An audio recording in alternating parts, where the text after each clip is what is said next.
aujourd'hui le 30 mai 2023, à l'ambassade du Mali à Dakar. Sur ce, passez par la présentation d'abord. À ma gauche, vous avez Alpha Date de la société civile des Maliens établis à l'extérieur, la section du Sénégal, accompagné de M. Salia Koulibaly, également de la société civile des Maliens établis au Sénégal. Et moi, je suis Mohamed El Diko, le président du Conseil national de la jeunesse du Mali, CNJ Mali, section Sénégal. Vous avez également M. Issa Dambélé, qui est le chargé des relations extérieures du bureau du Conseil national de la jeunesse du Mali, section Sénégal, accompagné de Mme Fatmata Keita, qui est la chargée des affaires du peuple malien à travers les assises nationales de la refondation du Mali, qui s'est passée en République du Mali du 18 au 23 décembre 2021. C'est lors de cette assise que les Maliens, à leur grande majorité, ont demandé à la révision constitutionnelle, plutôt pour dire à la nouvelle constitution, d'amener une autre constitution, de remplacer l'ancienne par une nouvelle constitution.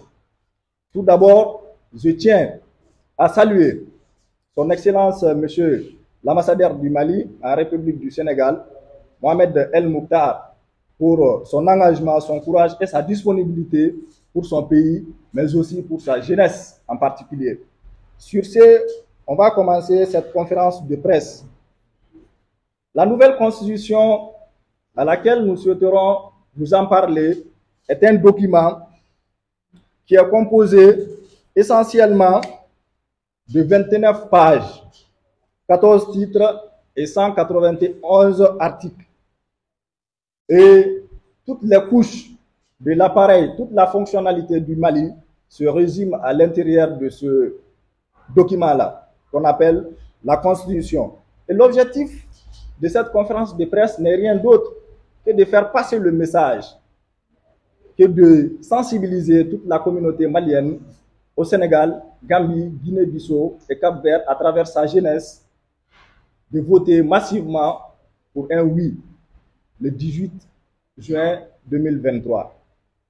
Sur ce, comme je l'ai tantôt dit, cette constitution est issue des assises nationales de la refondation du Mali. Un projet qui a été initié par les plus hautes autorités du Mali pour pouvoir se parler, pour pouvoir se dialoguer, et réellement mettre sur table toutes les préoccupations de toute la communauté malienne, dans toute sa diversité. Qu'est-ce qu'il faut faire pour un Mali nouveau? Qu'est-ce qu'il faut faire pour un Mali nouveau? En Bambara, on dit un Mali croix.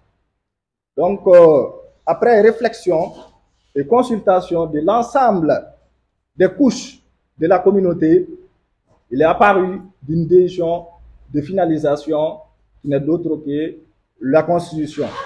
L'ancienne Constitution qui a été élaborée le 25 février 1992 a connu beaucoup d'insuffisances. Notamment, quand j'ai dit d'insuffisances, ce sont des insuffisances qui sont vraiment réelles. Un président de la République, par exemple, je donne l'exemple, un président de la République du Mali n'avait pas les prérogatives, n'avait pas le pouvoir de faire démissionner son Premier ministre. Ça, c'est l'ancienne constitution. La constitution à laquelle nous sommes dedans déjà. La constitution du 25 février 1992, le président de la République du Mali ne pouvait pas mettre fin aux fonctions du Premier ministre. Il fallait que celui-ci démissionne. Et là, quand on parle de la gestion d'un pays, ça c'est très inquiétant. Ça fait vraiment peur. Un président de la République, un président qui a été élu par la majorité, qui a été élu par les urnes et qui n'arrive pas à mettre fin aux fonctions de son Premier ministre. En réalité, il n'avait pas de pouvoir. Donc, cette nouvelle constitution a mis fin à ça et c'est précisé. Le président de la République, il nomme son Premier ministre et il peut mettre fin à ses fonctions. Donc, en plus de cela aussi, à notre